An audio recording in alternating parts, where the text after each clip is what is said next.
This is the Ecommerce Braintrust, a podcast about building momentum online for established consumer brands. Join our hosts and their expert guests for high-level conversations about e-commerce strategies, trends, and innovations. Access our Braintrust and boost your brand's e-commerce potential. Hello and welcome to the E-commerce Braintrust podcast. I'm Jordan Ripley, Director of Retail Operations here at Acadia, sitting in for Julie Spear today, our typical host. But today I'm very excited. We're lucky enough to have two of our experts when it comes to Instacart measurement and growth. Those are Juan Munoz and Robert Benlloch. We brought them into our virtual studio today to discuss some of the age-old debates of retail media, which is, is my ad spend cannibalizing my organic sales? How should I be assessing my investment and whether that's actually driving growth or not? And, the right measurement and framework and metrics that we can use when having these conversations and when we're providing this sort of guidance to the clients. We talk about this a lot on the show, but today we'll be doing it specifically through the lens of Instacart and how this plays out on that platform and why it's sort of unique to a lot of other retailers. So very excited to kind of take this new approach to an age-old conversation. And with that, welcome Juan, welcome Robert. Thank you, Jordan. Excited to be here. Thank you, Jordan. Same. Very happy to be here. Likewise. So we got a lot to go through today, so we'll just go ahead and dive in on it. Well, the framing from this is, Robert, I saw some conversations in Slack around this idea of I'm increasing my paid advertising on Instacart. Am I cannibalizing organic placement when I do that? And we talk a lot about organic cannibalization in retail media. And so I think it's helpful to start today's episode actually defining what that is when we speak about cannibalization. So I'm hoping, Robert, you could kind of set the stage here and outline when we're talking about cannibalization, at least in our world and how we view it, what are we speaking about? What's that phenomenon? So I think we should start defining the concept, right? In my experience, what I heard is two types of cannibalization come to mind. The traditional one and the one that is more common is when an ad takes credit for a sale that we imagine that it could have happened anyway. It appears on a more, let's say, upper placement and the user click on it. The second option is placement cannibalization. This is the idea that a paid placement will replace an existing organic ad unit. However, there is no evidence supporting this. And we're not sure if this is the case. So the first one is the traditional, let's say. Let's focus on that one. Right. Okay. So the distinction here being there have been some concerns that if I start advertising that my organic placements will drop off completely and be replaced by paid placements. That we don't typically see, even though there is, some concern of that. But generally, ad placements are going to be incremental in terms of the total inventory that you're appearing, and your SOV will go up accordingly. But there's still the idea of sales cannibalization, the idea that this person would have purchased this anyways. All I'm doing is attributing paid media because they happen to view an ad or click an ad, depending on the attribution model. Is that sort of what you're getting at there, Robert? That's right. Yeah. Okay. So let's focus on that first one, right? The traditional cannibalization. And Juan, I mean, you're one of the experts that we see, managing multiple different media networks across multiple different retailers. You have a good point of view, I think, on how this conversation typically plays out with our clients about cannibalization. And we'll zoom out a little bit from Instacart specifically and talk about this idea of advertising spend cannibalizing organic sales. And, I imagine this will vary depending on the client size and their goals and that sort of thing. So just set the scene again to frame this of when we talk about cannibalization with our clients and the concern, how do we traditionally address that and sort of frame it within the overall strategy? So when it comes down to Instacart, we need to stay with the facts, which is that cannibalization is going to happen. But here's the thing. Arguably, I would say that Instacart is the best place to test this out, because Instacart allows you to track against certain metrics, like, for example, Halo sales, Halo ROAS, percentage of new to brand within Halo. And all of these metrics will really allow you to see, yes, you're targeting branded terms, but how much of those are new to the brand? How much are they bringing you back? At the same time, you have the sort pages that are going to give you data on that as well. And you can also see how your total sales are growing against the whole market. If you combine all of these metrics, it's really going to allow you to see how much of those sales are really cannibalizing your organic and how much are they actually helping you grow the category within the category on its own. At the same time, we need to talk about how cannibalization on Instacart, it's unavoidable. This is because it's part of the algorithm. Whenever it adds new targets to your campaigns, some of those targets are going to be branded terms. Therefore, we cannot really get away from them. We can just reduce the bids. Nevertheless, the key here for Instacart is to ensure that the growth in the market and your total sales and your pacing against your halo and new to brand halo. That being said, Robert, I want to cue you in here because you do have a case study that's proven that whenever you cut ad spend in order to avoid cannibalization, you still had really great results in the end, in the sense of you had to bring all of the advertising back because you actually reduced total sales, right? Exactly, Juan. Like anytime we increase ad spend, we will naturally expect a high percentage of total sales to be ad attributed as we have more surfaces available to convert customers. The percentage of organic sales is, let's say, an imperfect metric for assessing the health of the business.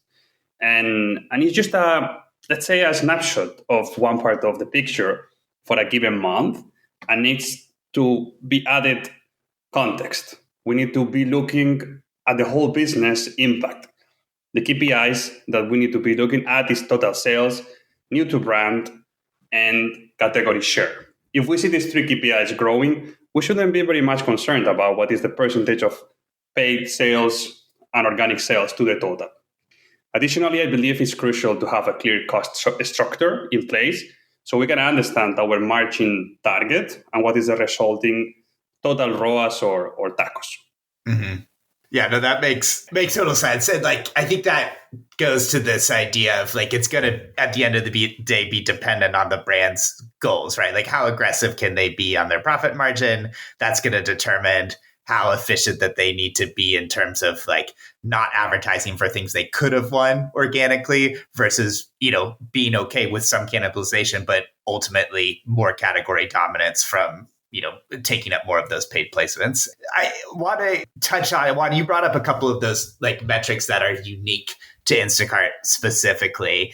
You mentioned like, a better perspective on seeing like, am I actually gaining new to brand? Am I actually increasing my category share? And both of you, I know, have a lot of experience specifically with like how Instacart metrics differ from kind of the other like traditional retailers like Amazon and Walmart. So this is an open forum for the both of you. Like, what sort of Instacart specific metrics are you looking at to understand incrementality, and like why are those potentially better than what you might get on Amazon and Walmart? Well, the one that excites me the most, because it's a really differential factor against all of the other platforms, is the customer insights tab.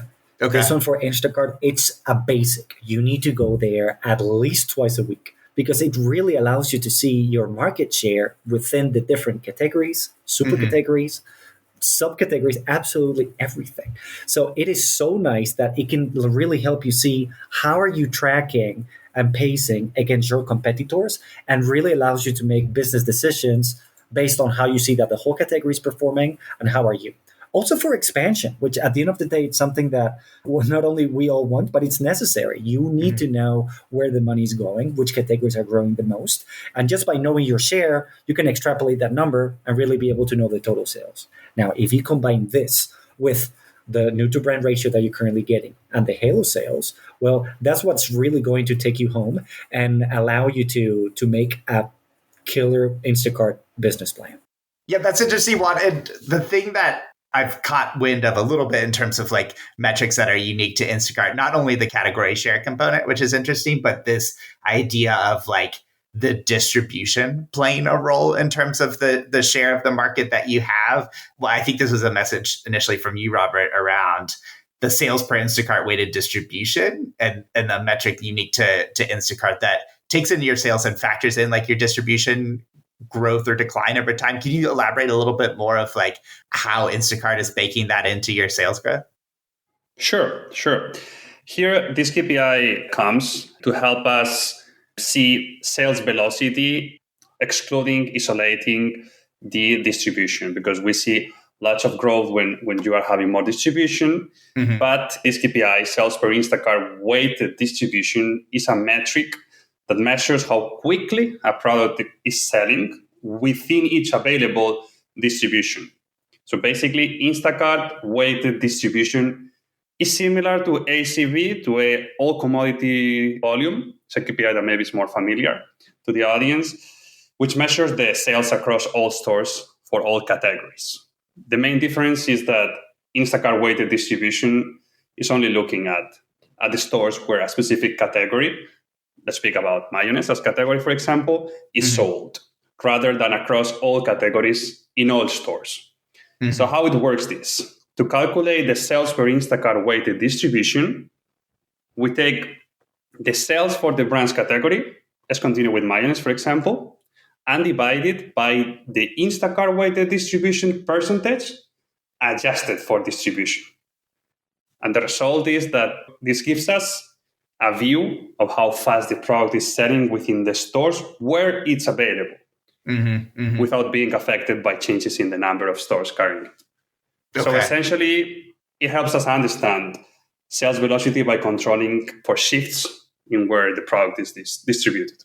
Right. Okay. So if I'm understanding it correctly, it's going to say like, I have mayo, and that mayo is in X number of retail locations, X number of stores. And then I'm going to say in those stores, a certain percentage of the total sales volume is driven by Instacart.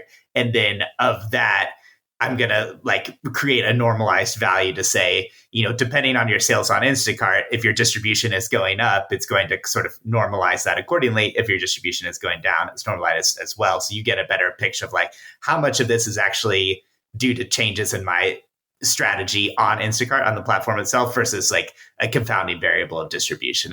Am I understanding that correctly? Yeah, that's right. Yeah. Okay. That makes sense.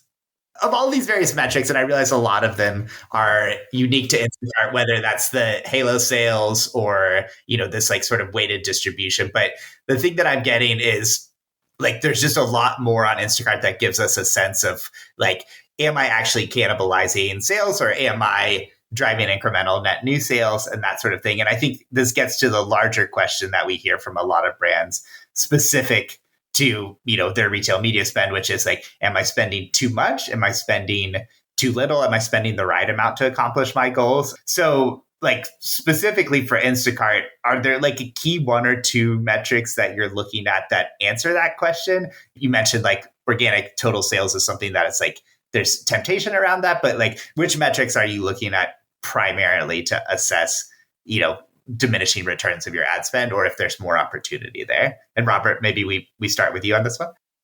Sure. So for me, in the end, the ratio of organic and paid total sales is mostly a vanity metric that gives us, let's say, a rough idea of your brand's priority level. But there is no right ratio of the two. For me, it depends on mainly two big factors. The first one is the existing brand awareness.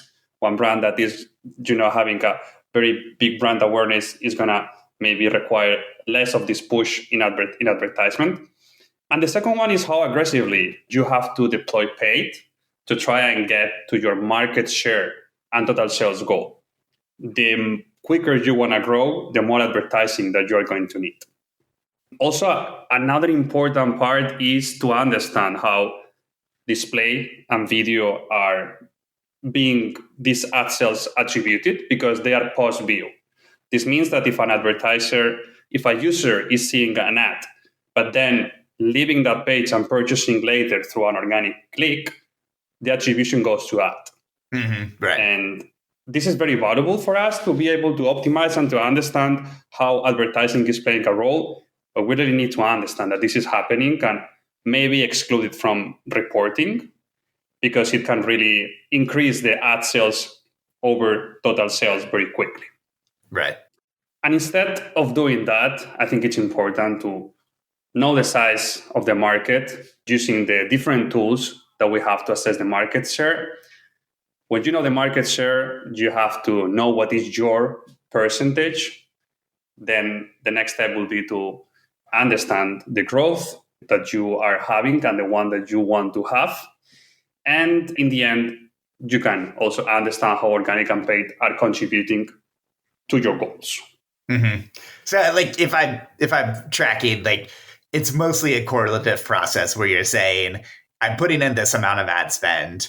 I can look at or say like my total sales breakout between organic and paid as a sort of like pulse of things. But really I'm saying over the long haul, I'm correlating my spend to increases or decreases in market share. That's driven by my, total sales, controlling for distribution and all those sort of things that are unique for Instacart. But market share, total sales, those are the end of the day, your North Star, and then you're sort of correlating it back to your ad investment accordingly. Is that the sort of right thrust of things? Absolutely. I think you nailed it. Yeah, that's correct. Yeah. Okay. Well, thanks for the vote of confidence you can make someone who's clearly not the Instacart expert track along here. Like one question that I have on the side is like, there's a pretty key distinction here between how Instacart makes this data available, right? Your market share data, whereas for a lot of other platforms, Amazon, Walmart, we're using third-party tools to try to get a sense of what that looks like. We're looking at keyword volume, we're looking at scrape data to understand like what our share of voice is within placements. But Instacart makes it really explicit, right? Like as you were saying, Juan, they show you, here's what's available, here's what you have, you're up, you're down, that sort of thing. Do you have any theories as to why Instacart is so forthcoming with this data and other retailers are not? This is like I won't hold you to this. This could be total speculation, but I'm curious because there's a key distinction there. I really don't know, but what I can tell you is Instacart is really pushing to be that platform. And actually, I'm glad that you bring this up because they literally just launched last week the share of digital shelf tab within the console. And what this does is Instacart was not happy giving you your market share data. Here, it also tells you the other two competitors next to you and how they're pacing in the last 90, 60 days, whatever data you want. So, like I said, I don't really have an answer for that, but what I can tell you is Instacart really made the commitment to be the platform that is going to give full visibility on how everyone is growing inside of it. Mm-hmm. Right. That's interesting. And you said that came out like in the last week or two? It appeared back in our console about like a week and a half ago. Yes. Yeah. Okay. Yeah. Robert, you have any theories as to why like Instacart is so focused on category share? Well, I think it's great to have this visibility and to know how far is your competitor, so you can create a good strategy to catch up. I just wish that they share also the ad spend levels, because category share is very much available, but when we are asking about benchmarks of ad spend, that's really not there yet. Yeah. My only theory around this is like, since Instacart operates in this kind of weird middle area, right? Like they're not the retailer at the end of the day. So they're not like as concerned of like the sort of end margin of the product, right? They're sort of taking their margin in the middle, both on the like connecting the customer with the retailer, as well as now this ad ecosystem that sits between it. So my thought is like, they're having to come in and provide value to the brands. And so there's extra incentive to say, like, if you're going to spend on this platform that's relatively newer than these other retailers, we have to show that it's like driving business results, right? You're gaining market share because you're putting in this ad spend, which I think is hard to monitor because you have things like distribution that are coming into play. And I remember, this is my memory of earlier in Instacart days, like a lot of times brands were confused on like, where is my product? Like, are these ads showing up? Is this doing anything? Right. And my hunch on this is like Instacart realized there's a market opportunity for exposing more of that data to make their ad platform like a little bit more compelling relative to others. That's my theory. I don't actually know if that's true. No, it's a good one. Yeah. It is a good one. But so this touches on something that I'd love to conclude this episode on, which is like the speed of development around Instacart. How many features are coming to market, whether that's on the measurement side, whether that's on the ad placement side, whether that's on the merchandising side. Like I know there's more things you can do with brand stores, that sort of thing. So take this whole conversation of cannibalization and put it to the side. I'm curious, as two people that are in Instacart daily, what are the things that are happening on Instacart that you feel like are the most exciting developments and make you excited to be active in that platform, so that we can leave our listeners with something to like do tomorrow or do today if they're listening? The thing that excites me the most about Instacart, first of all, is the overall development. In less than a year, we went from just having sponsored products to having the video, having display, having sell pages, all of the different metric measurement. But the thing that it's really getting me excited is the inspiration type of ads. These are brand new, they're in beta. And what they do is whenever someone is looking for a recipe within Instacart, you can appear there as a sponsored product for the given recipe in the case that your product is related to that recipe. So for example, if you're selling, I don't know, tomato sauce and someone is looking for a recipe for pizza, you can appear with an ad in those inspirational ads, which is real interesting because here we're combining a little bit of the Instacart AI, which is so pushy on, with the advertising side. So it certainly makes it a really exciting place to be, and really looking forward to see what comes out of it, because not a lot of recipes are there right now. Nevertheless, this is the Wild West because there's not a lot of people on Instacart, but Instacart keeps pushing different ad placements, and we need to take advantage of all of them. So if people were not in sponsored display or video, well, they're not going to be on inspirational ads. So now is your time to actually go there and to get excited. Yeah, that's it. It makes me think that there's probably like two sort of customer types on Instacart. Again, this is speculation, but like the person that is going to get all of their standard groceries from Instacart because they just don't want to go to a grocery store and have this shipped to them. And then there's the person that's like, this is like me when I was 22, I feel like, where it's like, I want to cook this thing that I just thought of, and I'm going to get 6 things from the grocery store to make that, right? Like I'm not buying groceries every week or every 2 weeks for an entire family. And that's where I feel like that is really interesting, Juan, of like, I'm interested in this recipe. Give me those 5 things that I need as quickly as possible. And Instacart as the facilitator of that. And it also speaks to what I know, something you're very bullish on. It's like this idea of upsell and cross-sell and how well Instacart does in terms of enabling that and how much of a focus that is for the platform. And I feel like all of these sort of things play in together. Absolutely. At the end of the day, Instacart has come full circle in regards of being the immediate purchaser behavior. Because when you go on Instacart, normally it's because you need something to be delivered rather fast, because if not, you will go to the store. Right. So of course, it is something that this is really appealing to that person who is in the last minute purchaser or urgent purchaser, which for the recipe, if you just want to cook something and you don't even know how to do it, it's the easiest way to get it, because you're one click away from purchasing it and being it delivered to your door. So absolutely, they came full circle. Yeah. Okay, that's awesome, Juan. Robert, I mean, from your side, but outside of recipes, all exciting, but I know you're a big cook as well, but are there other things on Instacart that have you excited as in terms of like what you're managing or what you're seeing?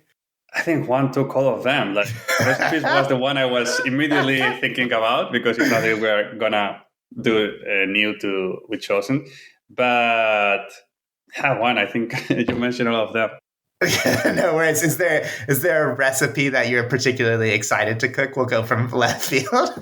Like if you had to order something from Instacart right now to cook a recipe, what's your go-to? Maybe tacos. Okay. Very straightforward. Very good. Juan, do you have a recipe that you default to if you had to make an Instacart order? I would say mac and cheese, because I want to see if it's going to choose with or without onion, which is quite controversial. If we should cook mac and cheese with onion or not. So I want to see what Instacart says. That'll break the AI and Instacart. It's opinion on onions. Well, this was excellent. I can't wait for my invite for both tacos and onion-filled mac and cheese from the both of you. Juan, Robert, thanks so much for the time. This was great. I can't wait to see what Instacart comes out with in the months and years to come. I appreciate you guys coming on and chatting through it. Thank you, Jordan. Thank you so much.